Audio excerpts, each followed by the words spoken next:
Very good evening, my dear students. Welcome back my YouTube channel English Study 07।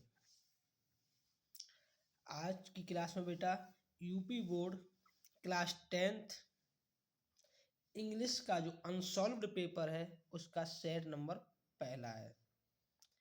Set number 817 BH है। कौन सा बेटा? 817 BH है। 817 BH set दिया है। आज इसको सॉल्व करते हैं।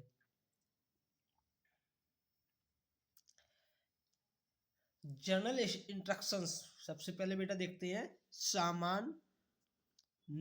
जो दिशा निर्देश हैं जर्नल इंस्ट्रक्शंस। पहला क्या है? First 15 minutes are allotted to the candidate for reading the questions. यानी जो पहली 15 मिनट हैं वो आप लोगों के लिए केवल प्रश्न पत्र को पढ़ने के लिए अलॉटेड प्रदान की गई हैं। ठीक है बेटा, 15 मिनट में आप अपना पेपर को अच्छे से पढ़ सकते हैं।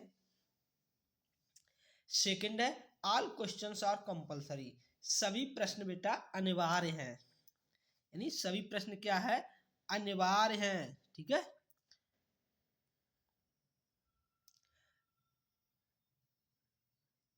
नेक्स्ट पॉइंट है this question paper is divided into 2 parts. ये पेपर दिया है वो 2 भागों में बांटा गया है। कितने भागों में बेटा बांटा गया? 2 भागों में, part A and part B. अब देखिए पार्ट ए में क्या है? Consists of 20 multiple choice question. जो एमसीक्यू होते हैं वो 20 दिए होते बेटा, जिसके each that have to be answered on the OMR answer sheet, जिसको आपको OMR शीट पर जिसका उत्तर आपको देना है। नेक्स्ट पॉइंट आता है part A read the question wise instructions and make your answer on given OMR sheet only. केवल आपको पार्ट ए में जो क्वेश्चन को पढ़ना है, क्वेश्चन वाइज आपको पढ़ना है, उसके बाद OMR शीट पर आपको उसके आंसर देने हैं। डू नॉट इरेज कट और यूज व्हाइटनर। ना ही आपको इरेज करना है, ना ही उसमें कट लगाना है, और ना ही उसमें व्हाइटनर का प्रयोग करना है OMR शीट पर। On the OMR sheet after answering. उत्तर अगर आपने एक बार दे दिया है उस पर आप ना तो व्हाइटनर का यूज कर सकते हैं, ना ही उसको इरेज कर सकते हैं, ना ही कट कर सकते हैं। जो एक बार हो गया वो हो जाएगा बेटा। ठीक है।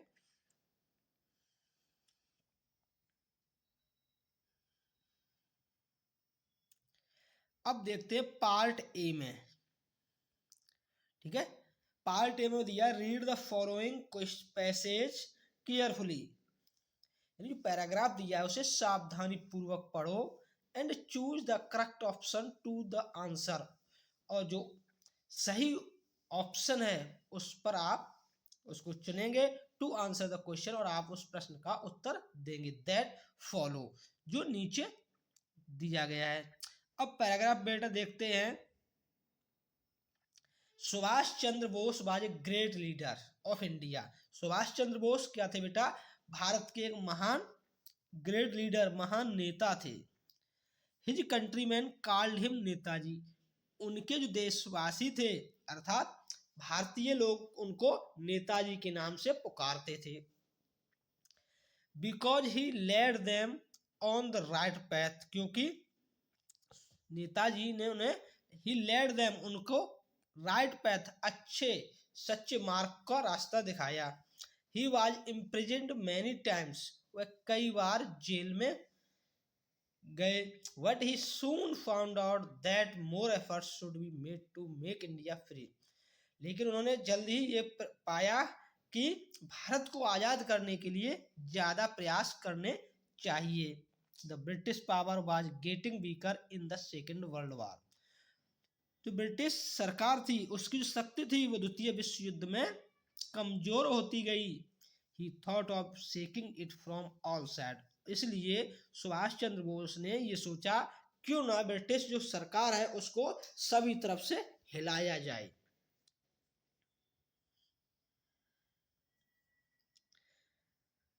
One day he escaped from Calcutta in guise of a Pathan.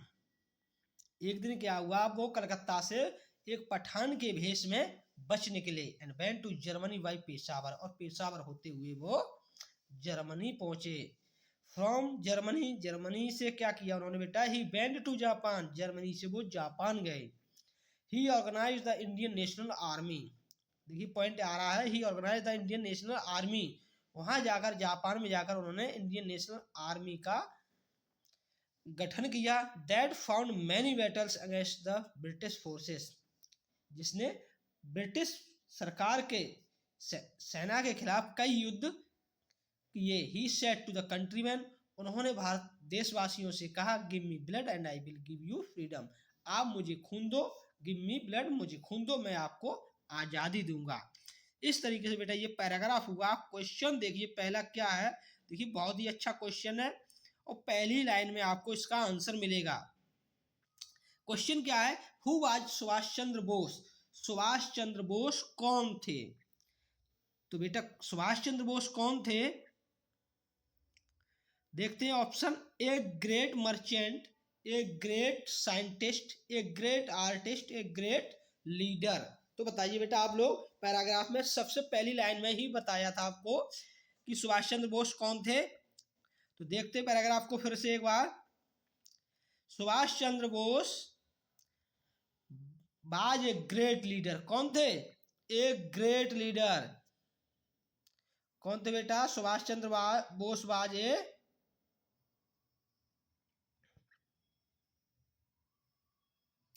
Great leader, कौन थे, एक ग्रेट लीडर। तो ऑप्शन हमारा क्या सही हुआ बेटा,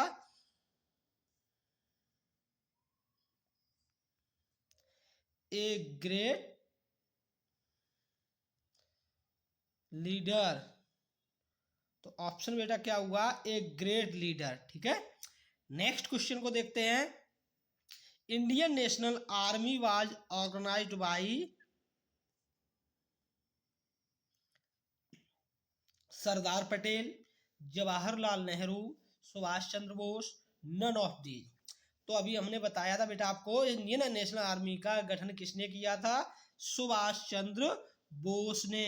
किसने किया था, सुभाष चंद्र बोस ने।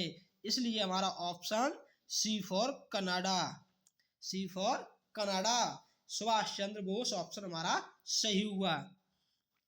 अब नेक्स्ट क्वेश्चन की तरफ बढ़ते हैं।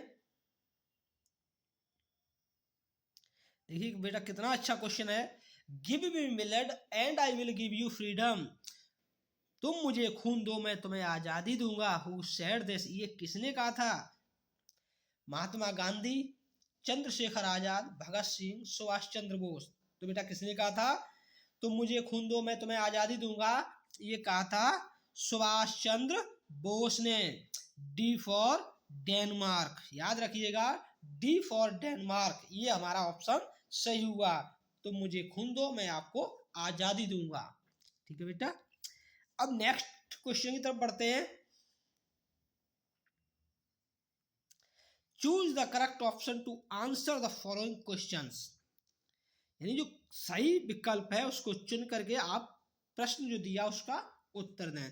Complete the following sentence with the correct option, यानी अब इस सेंटेंस को आपको बेटा पूरा करना है।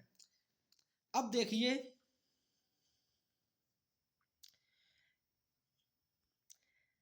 ही dot dot there with his friend, तो बेटा इसमें he shall be go there with his friend, ये भी ऑप्शन सही हो जाएगा कि वह वहां अपने मित्रों के साथ जाएगा। He had gone there with his friend, ये भी बेटा सही होगा। ही वेंट भी होगा। इस तरीके से all options A B C are correct. तो बेटा आंसर क्या हुआ, A B C all correct. तो option number D, D for Denmark, ये हमारा क्वेश्चन सही हुआ। ठीक है, नेक्स्ट क्वेश्चन को देखते हैं। If you do not want anything more, यदि आप एनीथिंग मोर ज्यादा और नहीं चाहते हैं, तो यू आर कैसे हो, आप कैसे हो, जब आपको किसी ज्यादा चीज की इच्छा नहीं होती है तो आप कैसे हो, तो संतुष्ट होते हो। कैसे हो तो बेटा संतुष्ट होते हो, तो डिससेटिस्फाइड होगा नहीं, तो ये हमारा ऑप्शन गलत हुआ। ठीक है, डिससेटिस्फाइड असंतुष्ट, ये तो हमारा गलत हुआ। सेटिस्फैक्ट्री होता है संतोषजनक, तो बेटा ये भी ऑप्शन गलत हुआ हमारा। सेटिस्फाइंग संतुष्ट हो रहे हैं, ये भी गलत हुआ। तो ऑप्शन नंबर हमारा बेटा सी सही होगा। क्या होगा? सेटिस्फाइड, यानी हम संतुष्ट हैं, इसलिए हमें और किसी चीज की आवश्यकता नहीं है, इसलिए हम और कोई चीज नहीं चाहते हैं, इसलिए बेटा हम संतुष्ट हैं, तो सेटिस्फाइड। नेक्स्ट क्वेश्चन है बेटा, rearrange the following words cluster to make a meaningful sentence. अब ये जो सेंटेंस को बनाना है मीनिंगफुल, अर्थफुल, जिसका अर्थ निकले। ठीक है, शब्द क्या है? A D oblique B have should our for love country. तो सेंटेंस में सबसे पहले आता है सब्जेक्ट। क्या आता है बेटा? सब्जेक्ट। तो सब्जेक्ट कौन सा है? इसमें बहुत सरल है बेटा, क्योंकि जब सब्जेक्ट को हम पता कर लेंगे, सब्जेक्ट को पता करते ही हमारा ऑप्शन क्लियर हो जाएगा। तो बी हमारा सब्जेक्ट क्या है? तो बी। अब देखिए बी कहाँ आ रहा है? ए बी सी में बी नहीं आ रहा है, डी में आ रहा है, तो we should have a deep love for our country. तो ऑप्शन नंबर हमारा बेटा डी सही हुआ। ठीक है, ऑप्शन नंबर डी। अब नेक्स्ट क्वेश्चन को देखते हैं। Which of the following words is misspelled? इसमें कौन सा शब्द है जिसकी स्पेलिंग गलत है? तो अचीव भी बेटा सही है, बिलीव भी सही है, डिसीव भी सही है, रिसीव की स्पेलिंग बेटा गलत है।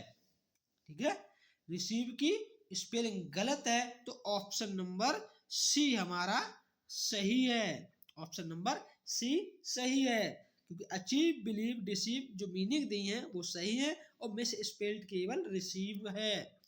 ठीक है, इस तरीके से क्वेश्चन नंबर 7 क्लियर हुआ। अब बेटा नेक्स्ट क्वेश्चन को देखते हैं। Fill in the gap with a suitable preposition. उचित प्रीपोजिशन के साथ जो गैप दिया है, जो खाली जगह दी है, उसको भरिए। आई सॉ हिम स्टैंडिंग, मैंने उसे देखा, standing the gate of the college. तो बेटा standing in the gate of the college option नहीं हो सकता है।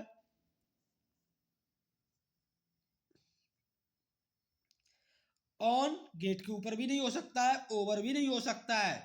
याद रखिए स्टैंड के बाद हमेशा एट लगाते हैं। I saw him standing at the gate of college, तो ऑप्शन नंबर बी हमारा सही हुआ। तो ऑप्शन नंबर बी सही है।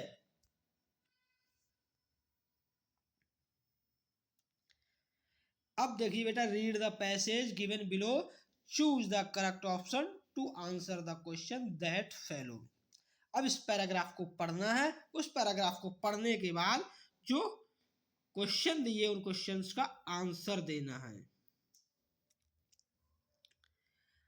क्वेश्चन है the moment the letter fell into the mail box. जिस क्षण पत्र जो मेल बॉक्स में डाला गया, who went to open it, तो उसे खोलने कौन गया? तो उसे खोलने बेटा कौन गया है? The clerk, the postman, the post master, none of above. अब देखिए पैराग्राफ को देखते हैं। देखिए द मोमेंट मिल रहा है बेटा, the moment the letter fell into the mail box the post master went to open it. तो कौन गया बेटा? The post master. तो ऑप्शन नंबर बेटा हमारा कौन सा सही है? सी। कौन गया?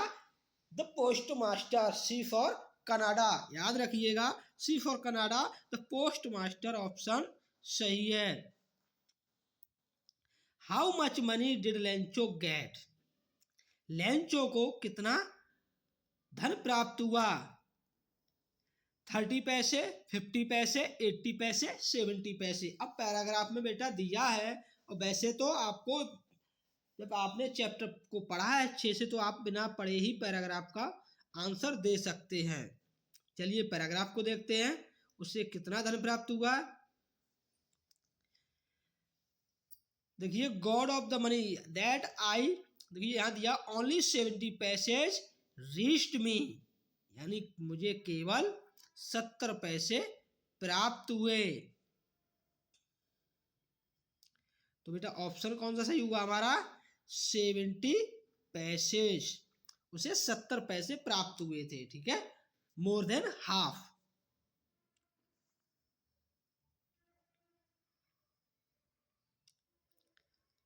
नेक्स्ट क्वेश्चन है बेटा, Nelson Mandela had to spend, खाली जगह है, ईयर्स इन प्रिजन, यानी नेल्सन मंडेला ने कितने साल जेल में बिताए। कितने साल बेटा बिताए थे, जल्दी बताइए आप लोग। नेल्सन मंडेला ने 30 इयर्स जेल में बिताए थे। कितने, 30 इयर्स, 30 वर्ष। ठीक है बेटा, next question, where was Lencho's house situated. ये तो बेटा पहले ही चैप्टर में पहली ही लाइन में दिया है, where was Lencho's house situated, Lencho का घर कहाँ स्थित था। At the top of a plateau, at the bottom of a hill, in a city, at the top of a low hill. तो बेटा कहाँ था उसका, at the top of a low hill, जो छोटी पहाड़ी थी उसकी चोटी पर स्थित था। तो ऑप्शन नंबर डी हमारा सही है। तो लेंचो का घर याद रखिए, ये पहले चैप्टर में पहली ही लाइन में दिया है, eight the top of a low हिल। ठीक है, नेक्स्ट क्वेश्चन,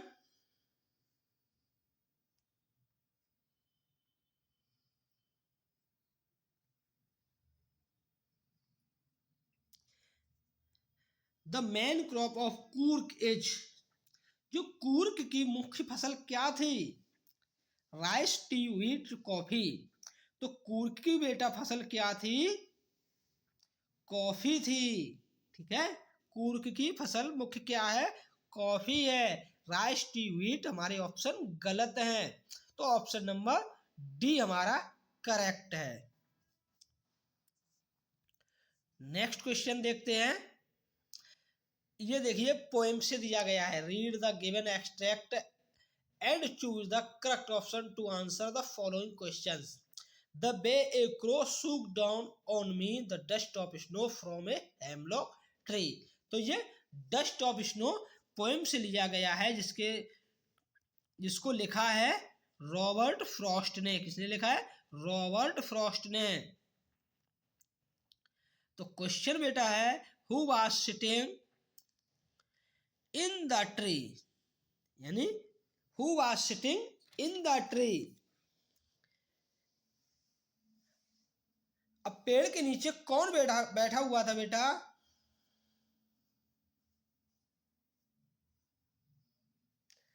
पेड़ पर कौन बैठा हुआ था, ए पिजन, कबूतर तो बिल्कुल नहीं था, ए पीकॉक, मोर भी नहीं बैठा था। जबकि लाइन क्या कह रही है, द बे ए क्रो, कौन बैठा था, पेड़ पर कौन बैठा था बेटा, क्रो। तो ए पिजन, ए पीकॉक, ये तो ऑप्शन हमारे दोनों गलत हुए। ए स्पैरो, ए क्रो, तो कौन बैठा था, किसने पेड़ को हिलाया था, डस्ट को क्रो ने, यानी कौवा। ठीक है, नेक्स्ट क्वेश्चन है, where was the poet standing, जो कवि था बेटा वो कहाँ खड़ा हुआ था, अंडर ए पीपल ट्री, क्या पीपल के पेड़ के नीचे था, या आम के पेड़ के नीचे अंडर ए मैंगो ट्री, या फिर अंडर ए हेमलॉक ट्री, या अंडर ए बनियान ट्री। बनियान ट्री बेटा होता है बरगद का पेड़, हेमलॉक ट्री होता है धतूरे का पेड़। किसका पेड़, धतूरे का। ठीक है, तो कवि जो हमारा था वो कहाँ खड़ा हुआ था, अंडर ए हेमलॉक ट्री। तो ऑप्शन सी हमारा बेटा सही है, ऑप्शन सी हमारा सही है, ये डस्ट ऑफ स्नो पोइम से ली गई है और इसको रॉबर्ट फ्रॉस्ट ने बेटा लिखा है। नेक्स्ट क्वेश्चन है, who was the thief in the story, the theft story. जो हमारी थेफ्ट स्टोरी दूसरी बुक में जो दूसरा चैप्टर है उसमें चोर कौन है? अनिल है बेटा, सुरेश है, हरि सिंह या राम सिंह? तो चोर कौन है? अब देखिए राम सिंह, क्योंकि हरि सिंह की रिदम के अनुसार राम सिंह बना दिया है, ठीक है, जैसे आप लोग कंफ्यूज हो जाएं। जबकि आप लोगों ने जब इस चैप्टर को अच्छे से पढ़ा होगा तो उसमें जब राम सिंह नाम ही नहीं आया है तो बेटा हमारा ऑप्शन भी कैसे सही हो सकता है? और सुरेश भी उसमें नाम नहीं आया, तो सुरेश और राम सिंह तो हमारे ऑप्शन बिल्कुल ही गलत है। अब बात आती है अनिल और हरि सिंह की। तो बेटा इसमें चोर कौन है? हरि सिंह। तो चोर कौन है? हरि सिंह है, तो ऑप्शन सी हमारा सही है, ठीक है, ऑप्शन नंबर सी हमारा सही है। अब आगे बढ़ते हैं। People called Ramlal's fourth daughter as Bholi but her real name was. लोग रामलाल की जो चौथी पुत्री है जिसे भोली के नाम से पुकारते हैं, लेकिन उसका वास्तविक नाम क्या है? उसका वास्तविक नाम बेटा क्या है? मंगला, कमला, सुलेखा, चंपा। कमला, ये बी ऑप्शन तो बिल्कुल बेटा बिल्कुल ही गलत है, क्योंकि कमला नाम का पात्र यानी करेक्टर उस चैप्टर में है ही नहीं, ठीक है। अब बात आती है मंगला। मंगला भोली की बहन है, तो भोली का नाम मंगला नहीं हो सकता है। चंपा भी भोली का नाम बहन है, तो चंपा भी उसका नाम नहीं हो सकता है। तो उसका रियल नेम क्या है? सुलेखा। ये बेटा आपको पहले ही पैराग्राफ में आपको आंसर इसका मिल जाएगा, भोली चैप्टर से, जिसे के अब्बास ने लिखा है, ठीक है। ख्वाजा अहमद अब्बास ने इस चैप्टर को लिखा है, पहले ही पैराग्राफ में आपको इसका आंसर मिल जाएगा। नेक्स्ट क्वेश्चन है, at the clinic the doctor gave Turkey. यानी क्लिनिक पर डॉक्टर ने टर्की को क्या दिया है? फ्रूट्स एंड वेजिटेबल्स, फल और सब्जियां दी? नहीं दी बेटा। चॉकलेट्स नहीं दी गई। इंजेक्शन एंड मेडिसिन, ना तो उसको इंजेक्शन दिए गए ना ही मेडिसिन दी गई। उसको बेटा क्या दिया गया था? नो फूड, उसे कोई भोजन नहीं दिया गया था, बट प्लेंटी ऑफ वाटर, लेकिन पर्याप्त मात्रा में उसे पानी दिया गया था, वो भी कितने दिन? For 2 days। कितने दिनों तक बेटा?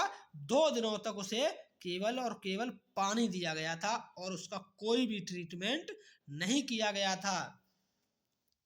ये आपकी दूसरी बुक में पहला ही चैप्टर है, ए ट्रम्प ऑफ सर्जरी, जिसे बेटा जेम्स एलियट ने लिखा है। उसके बाद नेक्स्ट क्वेश्चन है, what did एब्राइट start collecting in childhood.